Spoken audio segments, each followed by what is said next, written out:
And it's been a consistent trend as I look at the holistic macro ecosystem of IT that frameworks are coming. And even to those individuals that don't have a framework, it's very likely that a framework is coming down the line.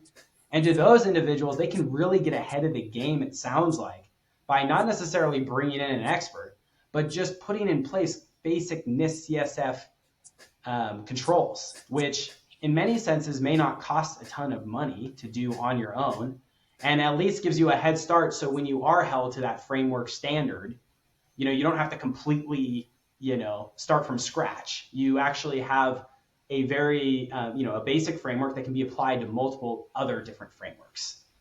And I think that's a great Yeah. message because I think there are a lot of SMBs, especially, who don't necessarily, they've never been held to a compliance standard. And so they could be making progress on something that they're just not.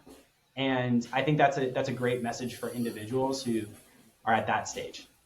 Yep, I agree. And the last point I want to make is to your point, Jake, a lot of these controls and stuff, they overlap anyway.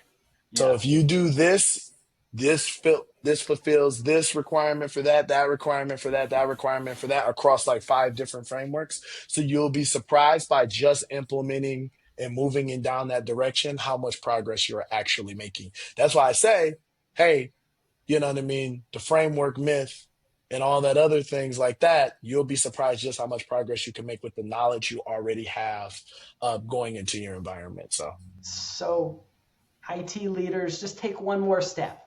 Look at your current state before you bring in an expert. That's the message here. It's, just take one extra step. See what controls you have in place. Compare it with the controls of the new framework you want to put in place. See where you're at currently, and then bring in an expert because the results may be a deciding factor in who you go with and what type of engagement.